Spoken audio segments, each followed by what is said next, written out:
Kak Hakul, apa kabar? Alhamdulillah baik. Alhamdulillah. Tapi kok kelihatannya wajah-wajah cemas, bingung-bingung. Kenapa ya ini? Akhir-akhir ini tuh memang sedang bingung Kak. Soalnya ya kan udah kelas 3 bingung mau lanjut mondok apa mau lanjut ke perguruan tinggi. Kalau ke perguruan tinggi juga bingung mau jurusan apa. Soalnya saya juga belum tahu menahu sama sekali cara masuk ke perguruan tinggi, cara diterima syarat dan ketentuan dan lain-lain itu belum tahu sama sekali Kak. Nah, cocok sekali. Jadi pembicaraan kali ini tentang mengenai perkuliahan. Nah, sebentar lagi akan ada tamu spesial, konselor tentang perkuliahan. Mau ikut nggak? Mau dong. Mau pastinya. Oke. Assalamualaikum warahmatullahi wabarakatuh. Salam Pramuka. Selamat datang di podcast Ambalan Madrasah Aliyah Al-Karimi. Perkenalkan, nama saya Kak Sylvia. Dan di sini saya tidak sendiri, saya sudah bersama dengan Kak Hakul.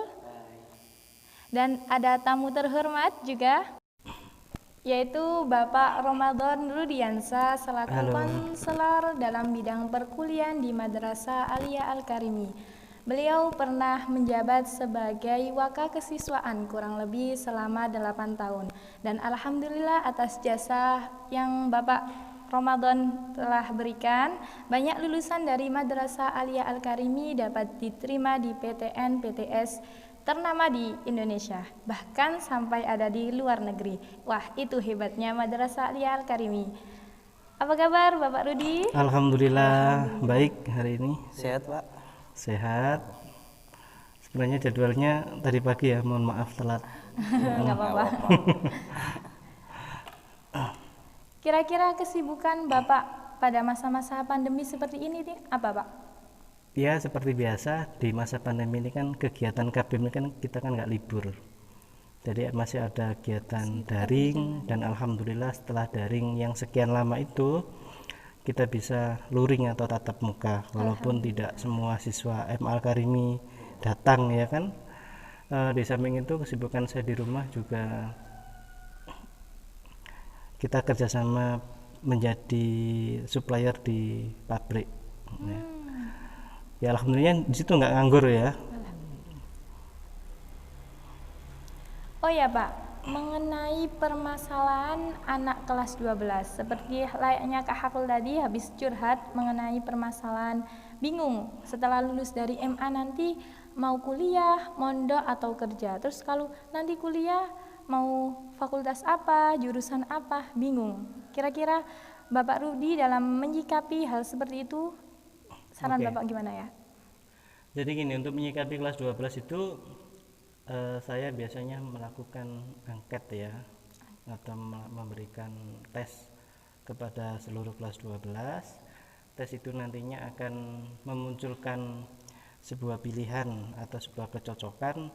Si A ini cocoknya nanti di bidang apa, si B cocoknya di bidang ini, sehingga itu sebagai apa istilahnya, masukan sebagai opsi pilihan mereka untuk masuk ke perguruan tinggi biar tidak salah pilih. Yang kedua, memang di awal-awal tahun kelas 12 saya perkenankan untuk kelas 12 ini silakanlah sudah mulai berpikir ke depan. Artinya saya ini harus mau masuk kemana, harus jadi apa, ini penting begitu. Kalau kita nggak persiapkan sejak dini, kemudian ada pendaftaran yang dimulai insya Allah pada bulan Februari, ya nanti kita akan kelabakan. Akhirnya apa? Di masa-masa waktu yang sudah dekat kita milihnya jadi asal-asalan, sing penting klebu. Padahal kami dari pihak sekolah itu juga sudah memberikan kesempatan yang selebar-lebarnya untuk menentukan pilihan. Tetapi tidak menutup kemungkinan Bapak Ibu guru di MA Al-Karimi juga bisa diajak konsultasi bareng, nggak harus ke saya, nggak harus ke Pak Jali, bisa semuanya ini dijadikan konsultator. Berarti tindak lanjut dari angket tadi nanti ada konsultasi kepada guru. Kalau semisal ya Pak, kalau ya anak tersebut ya teman-teman kita tersebut itu sudah menentukan pilihan Pak, tapi itu masih bimbang, anak tersebut itu masih bimbang dan masih belum tahu ya Pak, talentnya itu di mana. skillnya anak itu tersebut itu apa begitu Pak. Biasanya itu yang dilakukan dari Bapak Ibu guru itu seperti apa ya Pak? Iya, kalau saya dulu, ini pengalaman saya dulu ya.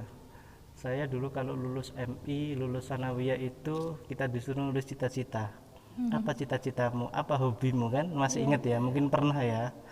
Nah, kita sederhanakan saja keinginan kita, cita-cita kita ya apa yang kita inginkan gitu loh.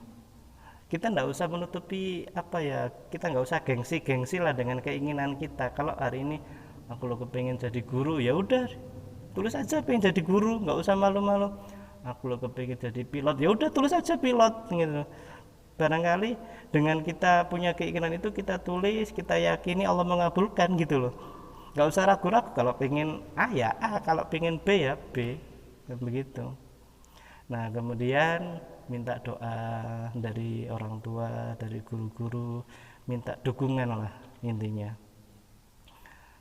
Jangan sampai kemudian kita itu melangkah sendiri dengan keadaan yang masih bingung gitu. Bapak Ibu guru di MA Al-Karimi semuanya welcome loh. Nggak ada yang ini, nggak ada yang itu. Kalau ada yang datang curhat, Pak saya minta masukan tentang jurusan ini bagaimana, silakan. Saya yakin Bapak Ibu guru juga akan senang ketika murid-muridnya itu selalu konsultasi. Tapi apakah memang sebuah kewajiban buat lulusan dari Madrasah Aliyah Al-Karimi itu harus melanjutkan pendidikan, Pak? Sebenarnya begini, antara kewajiban dan tidak itu yang terpenting bagi Madrasah Aliyah ini sebenarnya anak ini harus jelas. Maksudnya jelas bagaimana? Anak ini kalau kerjanya di mana, kalau anak ini mau mondoknya di mana, kalau anak ini mau kuliah ya kuliahnya di mana. Nah, kemudian kenapa kita targetkan anak MA ini harus kuliah? Karena kuliah itu lebih banyak merubah pola pikir. Kalau kamu pernah ingat ya, kita bahas iklan di TV itu, ada salah satu iklan apa namanya, krim wajah itu kan, ditanya kenapa kamu nggak nikah? Kalau saya S1, dia juga kan S1 begitu loh. Jadi pola pikirnya kita sama gitu loh. Nah, masa kemudian orang tua kita ini sudah kerjaannya okol, masa kita juga ikut okol? Paling enggak kita lulus dengan menggunakan akal. Kerjaan kita juga menggunakan akal. Membentuk generasi yang baik bukan hanya untuk kita tapi untuk anak-anak kita. Untuk kira-kira persiapan sedini mungkin apa Pak untuk anak kelas 12 biar tidak patah semangat yang ingin melanjutkan perkuliahan ya misalnya, itu kira-kira harus dipersiapkan apa? Sedini mungkinnya gimana? Oke, satu yang dilakukan oleh guru dulu. Kalau guru ini di masa-masa kelas 12 ini, awal-awalnya ini ya lebih banyak memberikan motivasi tentang studi lanjut atau bimbingan karir ya. Kemudian yang kedua untuk siswanya sekarang sudah mulai browsing kira-kira mana kampus yang baik, mana jurusan yang baik, begitu biar nggak salah pilih gitu loh.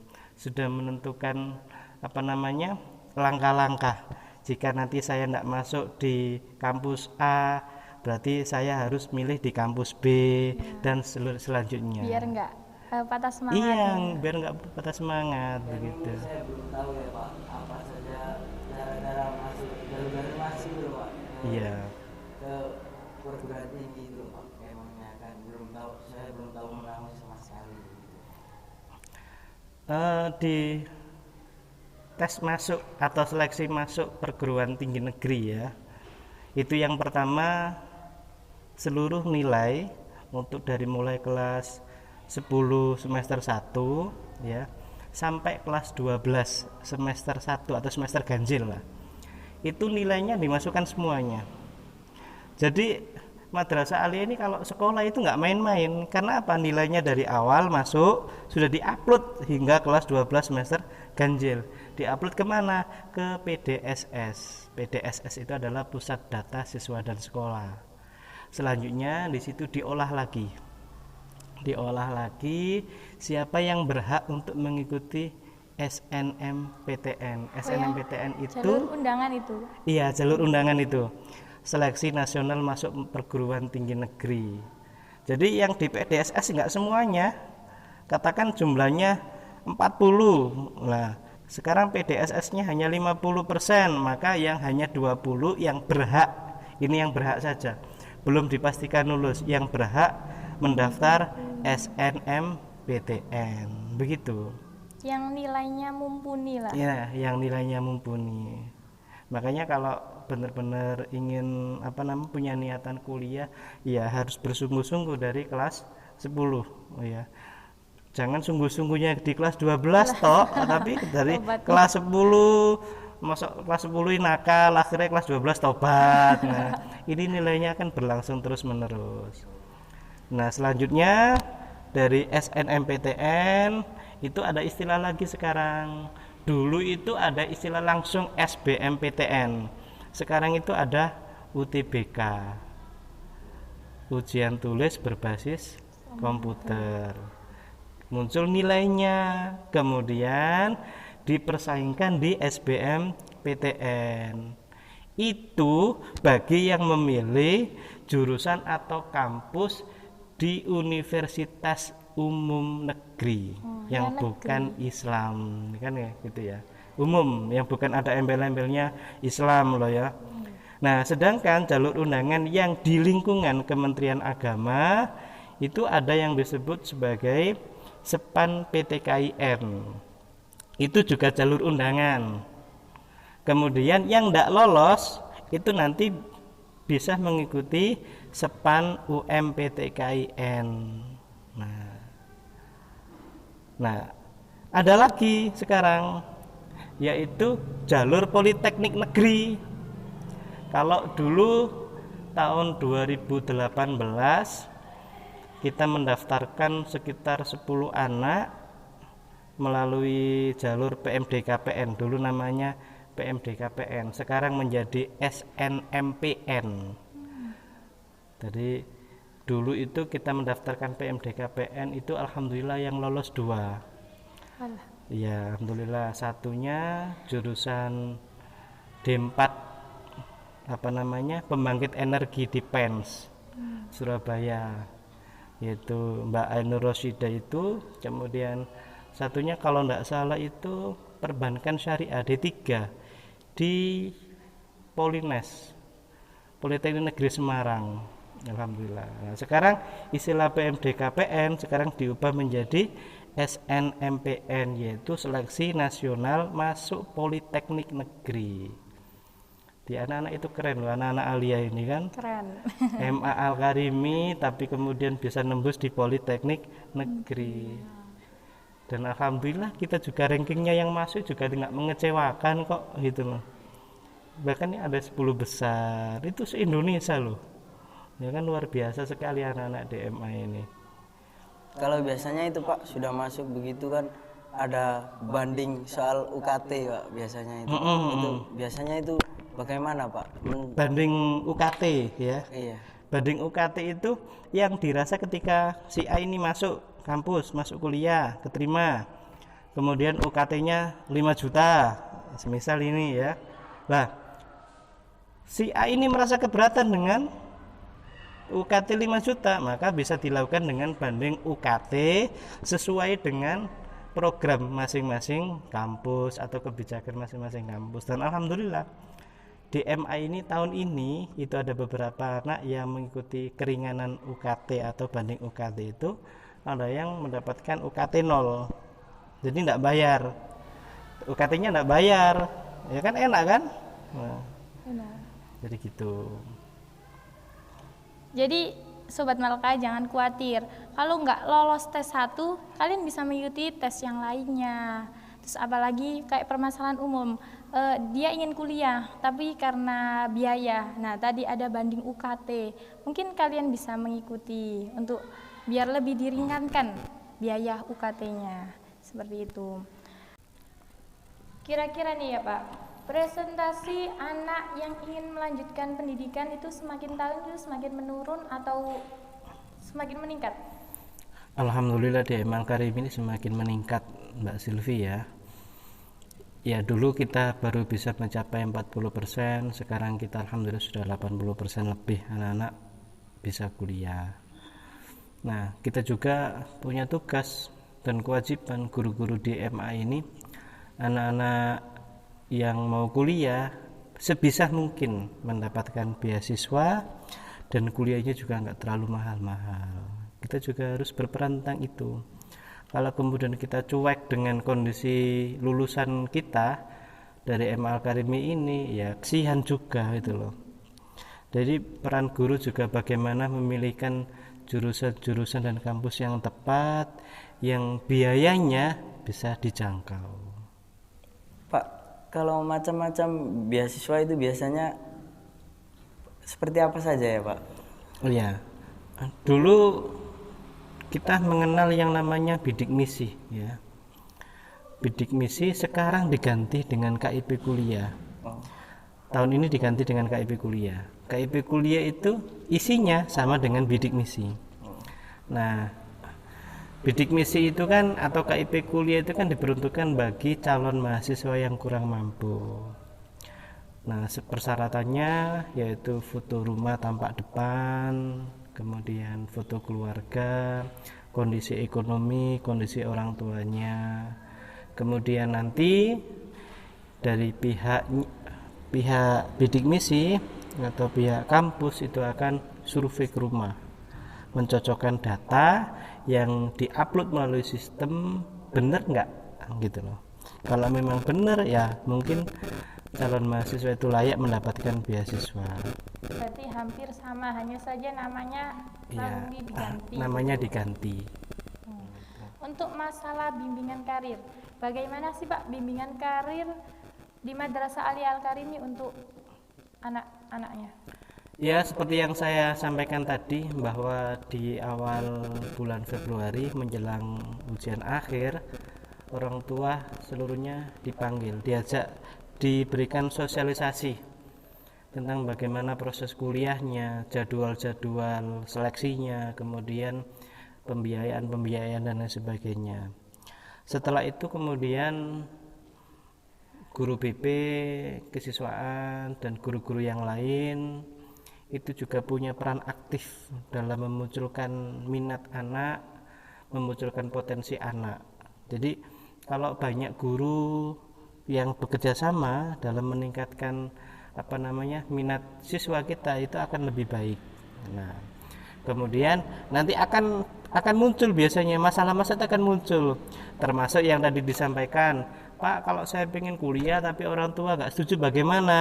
Nah, nanti melalui konseling dengan orang tuanya, kita datangkan orang tuanya, kemudian apa yang mengkhawatirkan, apa penyebab masalahnya, kita bantu.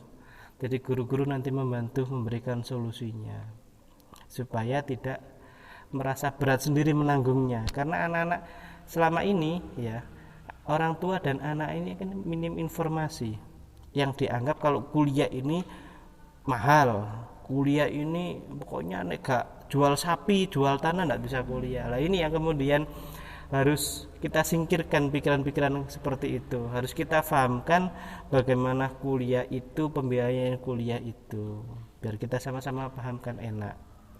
Nah, selanjutnya setelah proses itu selesai, kita mulai bimbing anak-anak itu mendaftar.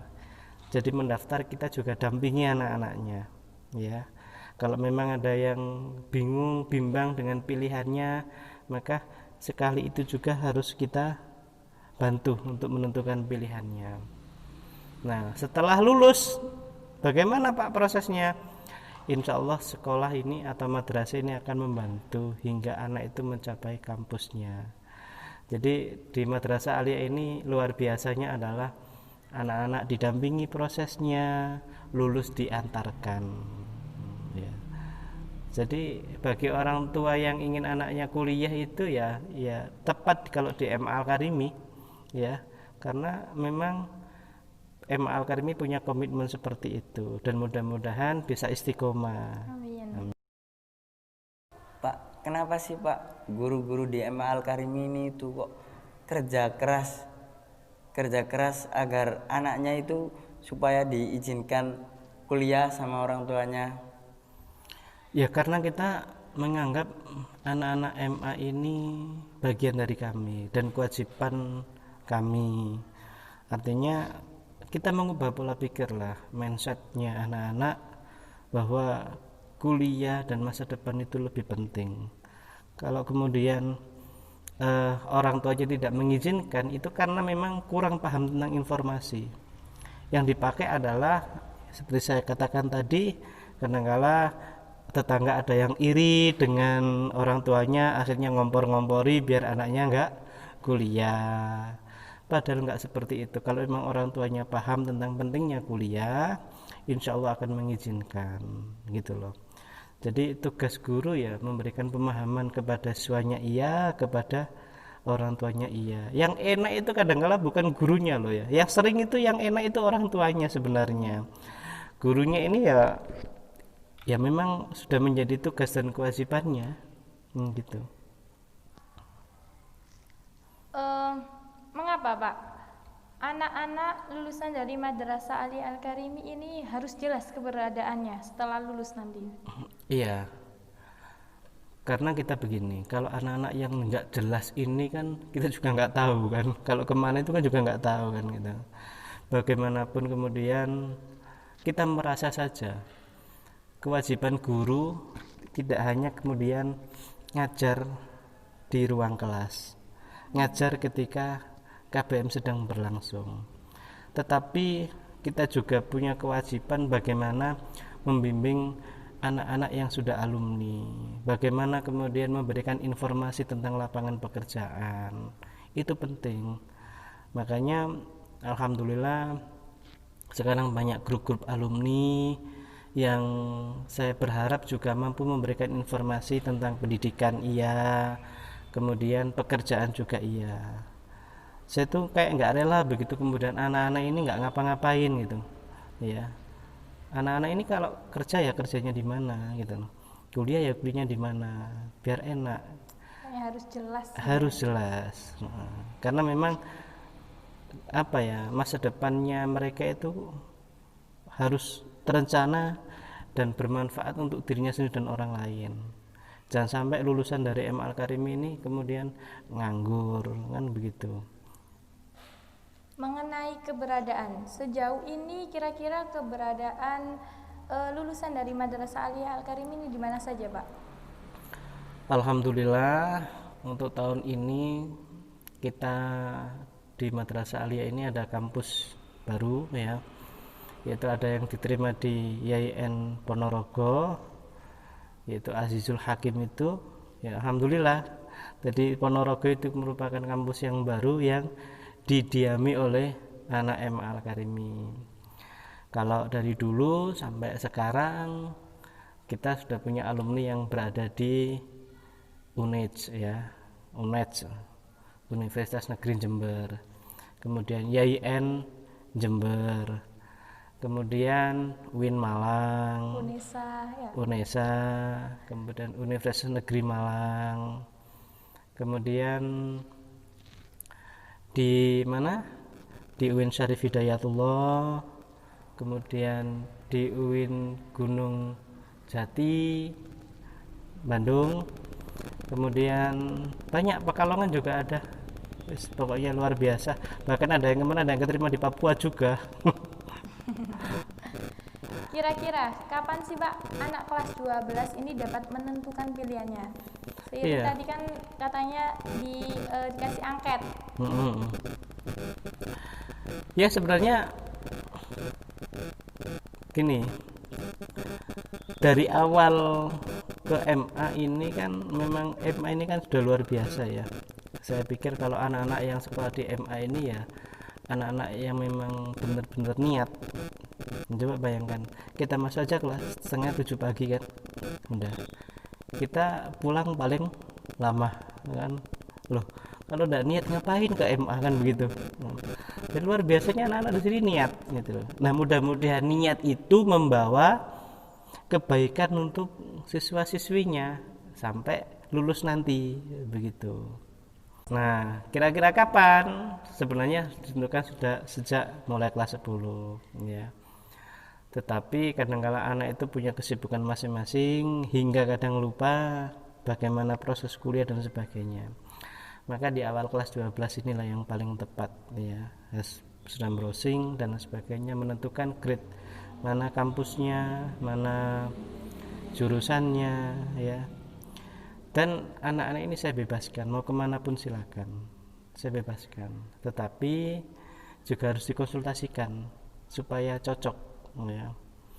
Nanti jangan-jangan keburu ego, Pak saya pengen kesini tapi ternyata nggak cocok dengan kemampuannya, itu kan juga menjadi bahaya. Akhirnya apa? Ketika mau lulus, saya ini kayaknya salah jurusan kan begitu. Kita nggak ingin seperti itu. Oh ya Pak, ini ada beberapa pertanyaan yang sudah saya tulis, mungkin bisa kasih saran. Oke. Yang pertama, Pak, saya belum paham mengenai apa itu fakultas, jurusan, dan prodi. Boleh bantu jelasin nggak mengenai perbedaan definisi kata tersebut? Kalau jurusan itu sama dengan prodi ya. Prodi itu adalah sama. Ya sama, jurusan itu sama dengan prodi, program studi. Kalau saya prodi bimbingan konseling, sama dengan jurusan bimbingan konseling. Fakultas adalah yang menaungi prodi ya, atau yang menaungi jurusan. Jadi ada fakultas FKIP, fakultas keguruan dan ilmu pendidikan, maka yang menaungi jurusan-jurusan atau prodi-prodi yang punya linear dengan pendidikan.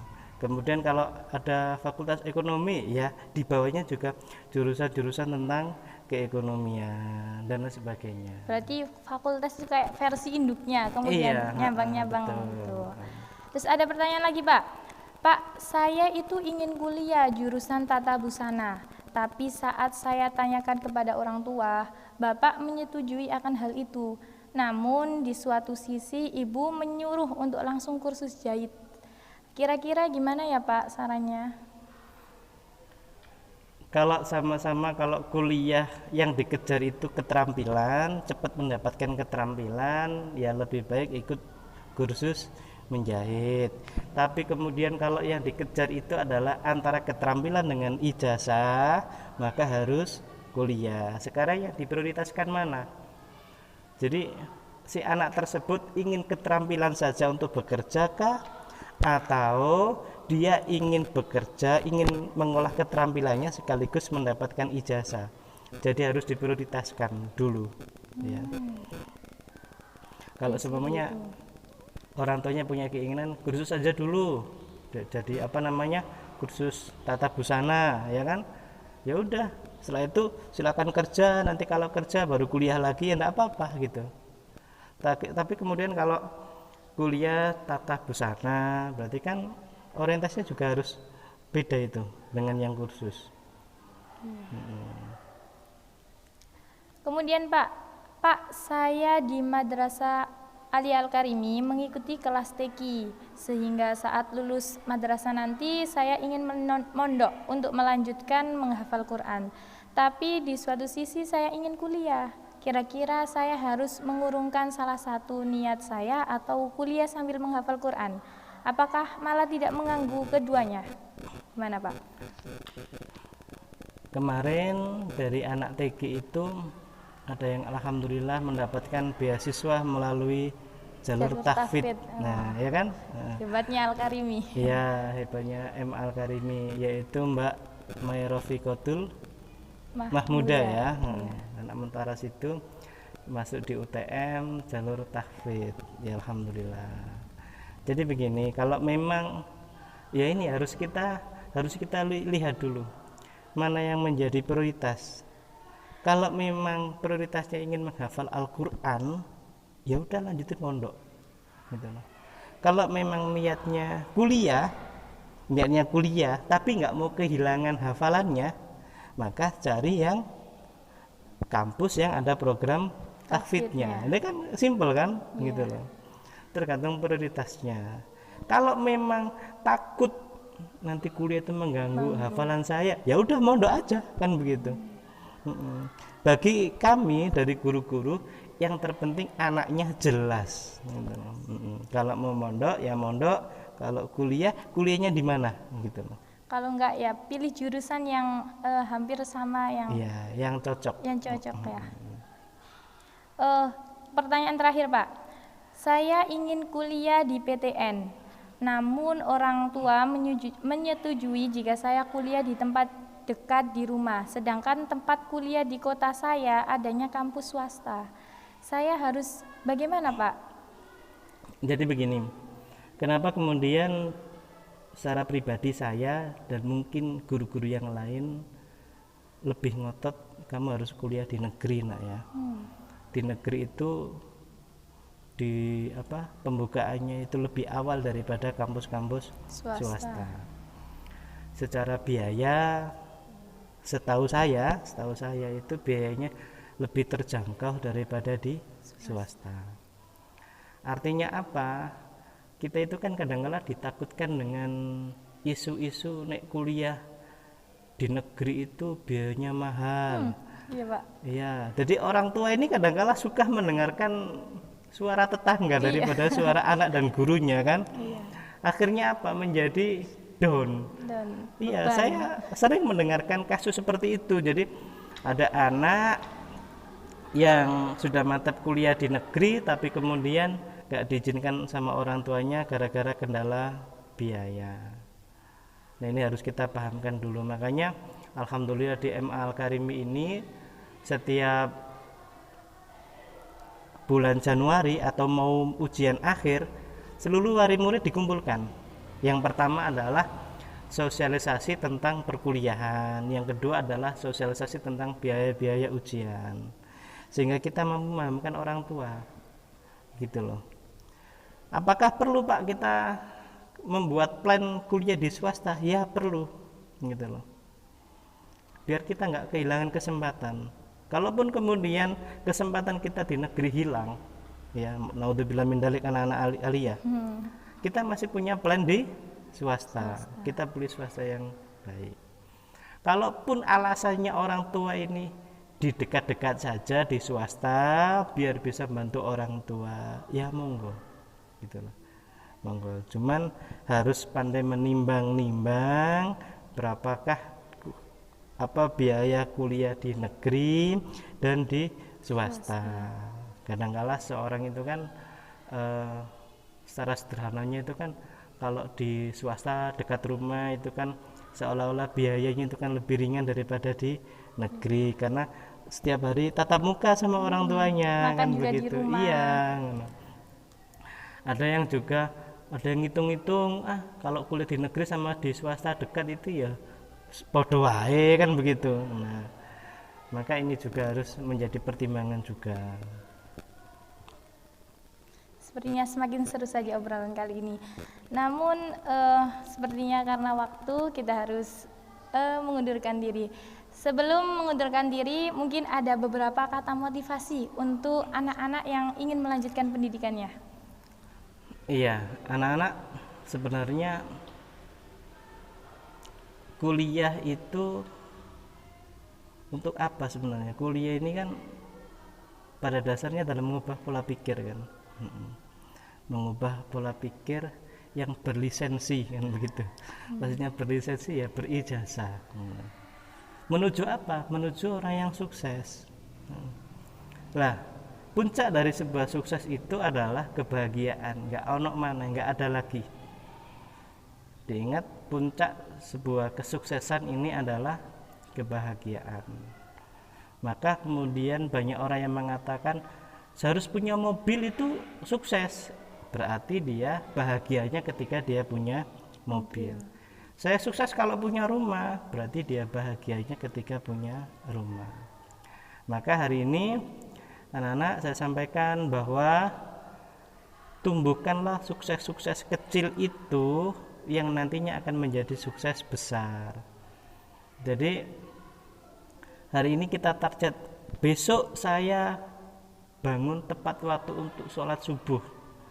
Nah besok nih kita bangun udah tepat waktu sholat subuh. Apakah bisa dikatakan sukses? Iya, kita sukses. Maka sukses harus kita tingkatkan lagi.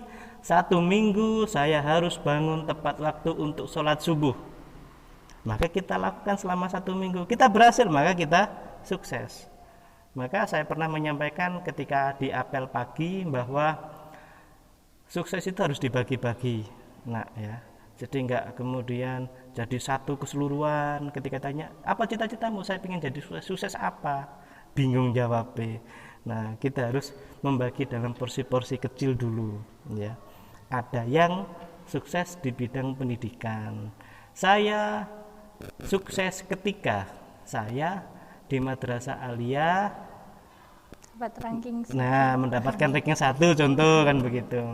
Saya besok di pendidikan saya harus sampai S1. Nah, kemudian ada sukses bekerja. Saya bekerja itu kalau saya menjadi direktur, jadi manajer begitu. Jadi harus diperjelas sukses itu, nak. Jangan gambar. Jangan jadi orang yang gambar yang menentukan sebuah sukses itu. Ya.